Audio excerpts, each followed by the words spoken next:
我与那不仁不义的畜生，怕什么？干就完了。再不去追求走远了。怪不得蓝飞鸿拼死。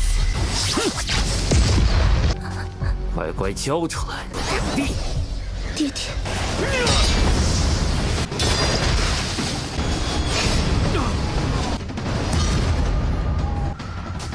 今天因此还得罪了青面鬼。 Halo guys, balik lagi bersama Mimin from Zero. Di video kali ini Mimin bakalan kembali melanjutkan alur cerita Donghua berjudul Lingwu Dalu atau Lingwu Kontinen part 65 ya. Seperti biasa sebelum masuk ke rekap ceritanya, buat kalian yang menonton video ini tapi belum subscribe, tolong di subscribe dulu ya guys. Dan jangan lupa nyalain lonceng biar nggak ketinggalan update terbaru dari channel From Zero.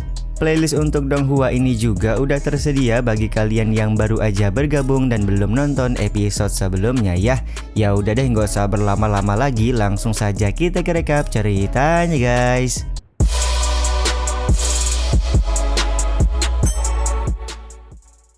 Episode kali ini dimulai dengan Chen Tian yang selesai menerima warisan formasi pedang dari Lan Fei Hong. Bang MC kemudian berjanji akan melakukan permintaan terakhir dari Lan Fei Hong, yaitu melindungi anaknya yang bernama Lan Xin. Salah satu anggota keluarga Chen merasa takut karena dua orang yang akan dihadapi oleh Chen Tian berada pada ranah Martial King. Tapi Chen Tian punya pendapat yang berbeda, yang mana jika dia pergi begitu saja, maka Bang MC sama saja seperti orang jahat. Sedari itulah dia harus pergi untuk menyelamatkan anak dari Lan Fei Hong yang sedang dikejar oleh dua orang praktisi Martial King.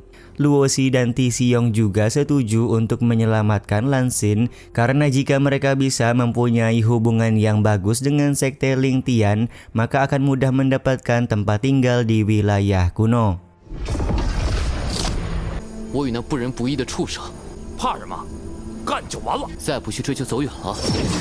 Karena penyelamatan Lan Xin terlalu berbahaya, maka Chen Tian memasukkan semua rekan-rekannya ke dalam lautan kesadaran dari Tuan Jian.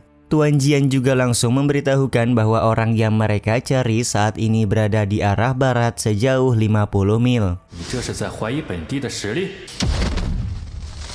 Sementara itu Lan Xin dan Tuan Fei berhasil dikejar oleh dua orang praktisi Martial King.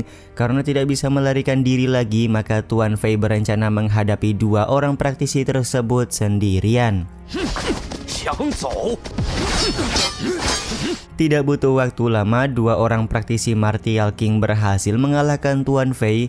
Mereka juga langsung mengarahkan pedang ke arah Tuan Fei sembari meminta segel formasi pedang yang dimiliki oleh sekte Ling Tian. Karena Tuan Fei menolak untuk menyerahkan segel formasi pedang, maka dia pun harus mendapatkan tebasan pedang yang membuatnya seketika tewas. Kematian dari Tuan Fei tentu saja membuat Lan Xin sangat marah. Dia pun tanpa sengaja mengeluarkan kekuatan spiritual yang sangat hebat, padahal Lan Xin belum memulai jalan kultivasinya. Dua orang praktisi Martial King sekarang bisa paham kenapa Lan Fei Hong mempertaruhkan nyawa hanya untuk anak perempuannya ini. Karena akan berbahaya jika membiarkan Lan Xin hidup, maka dua orang praktisi Martial King akan membunuh dia di tempat ini. Benar saja, kekuatan spiritual Lan Xin langsung berhasil ditekan oleh kekuatan dari dua praktisi Martial King. Mereka berdua juga langsung meminta segel formasi pedang sekte Ling Tian kepada Lan Xin. 怪不得蓝飞鸿拼死。乖乖交出来，两弟。爹爹， Lan Xin yang menolak memberikan segel formasi pedang tentu saja membuat salah satu praktisi Martial King marah. Pada saat dia hendak melakukan serangan kepada Lan Xin, di saat itulah pedang Chen Tian memotong tangan praktisi Martial King ini. Chen Tian pun berkata bahwa dia akan sepenuhnya memberikan perlindungan kepada Lan Xin, jadi dua orang praktisi Martial King tidak akan bisa menyakiti gadis ini. 是蓝飞鸿的人。 Dua orang praktisi Martial King menganggap Chen Tian pasti bala bantuan yang dikirim oleh Lan Fei Hong, tapi mereka berdua meremehkan Chen Tian yang pada saat ini hanya berada di ranah Wuzong. Salah satu praktisi Martial King juga berencana membunuh Chen Tian karena Bang MC sudah membuat salah satu lengannya menjadi terputus. Akan tetapi serangan cepat Chen Tian malah membuat praktisi ini tewas seketika. 他废什么话？断我一臂！只好送你们。敢杀我五弟！ Tentu saja hal ini membuat rekannya sangat marah. Dia pun melakukan serangan demi serangan ke arah Chen Tian dengan begitu kuat. Terlihat praktisi Martial King ini berhasil mengikat Chen Tian menggunakan kekuatan rantai yang dia miliki.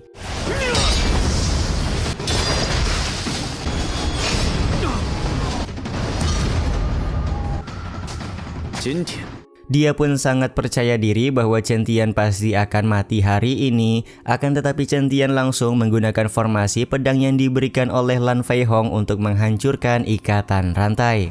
Sudah bertarung begitu lama, saat ini adalah giliranku untuk menyerangmu, ucap Chen Tian sembari bersiap menggunakan formasi pedang. Kemunculan formasi pedang Sekte Ling Tian tentu saja membuat praktisi Martial King kaget. Dia tidak menyangka kalau Lan Fei Hong mewariskan segel formasi pedang kepada Chen Tian. Meskipun begitu, praktisi Martial King masih percaya diri karena pada saat ini ranah Chen Tian hanya berada di ranah Wuzong, jadi belum bisa mengeluarkan kekuatan maksimal dari formasi pedang. Kepercayaan diri dari praktisi Martial King harus dibayar mahal karena ternyata Chen Tian bisa menggunakan formasi pedang Sekte Ling Tian dengan maksimal untuk melakukan serangan.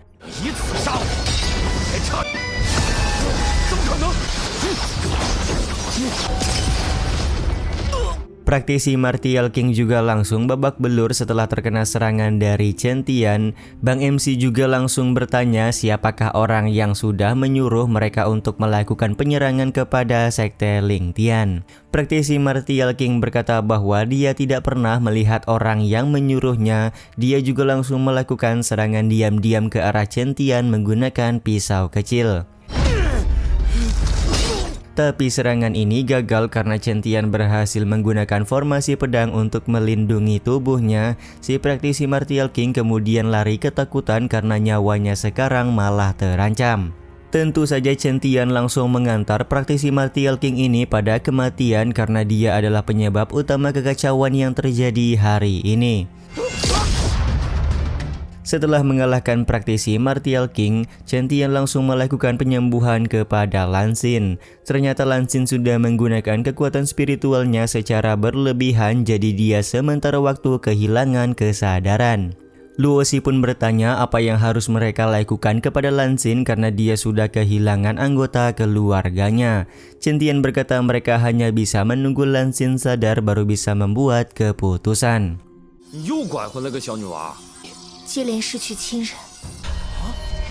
她是 Tiba-tiba saja mereka kedatangan seorang praktisi bernama Raja Jiwa yang kelihatan sedang terluka. Chen Tian yang menyadari kalau aura dari Mian Gui terdapat di badan Raja Jiwa lekas bertanya identitas Raja Jiwa kepada Yanxi.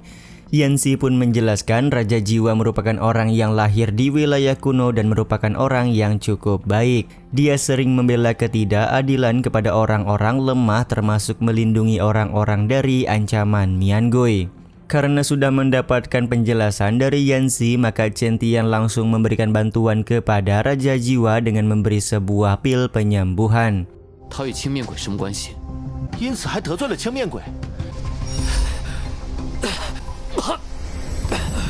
Setelah memakan pil penyembuhan, Raja Jiwa langsung berangsur pulih kembali. Dia pun lekas berterima kasih karena Chen Tian sudah memberikan pertolongan kepadanya.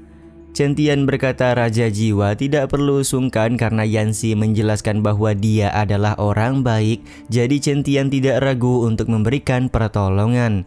Chen Tian juga meminta Raja Jiwa untuk berjalan bersama dengan mereka di dalam hutan Tianxin karena luka yang diderita oleh Raja Jiwa belum pulih sepenuhnya. Akan tetapi menurut Raja Jiwa dia tidak takut sama sekali meskipun banyak binatang monster di dalam hutan ini.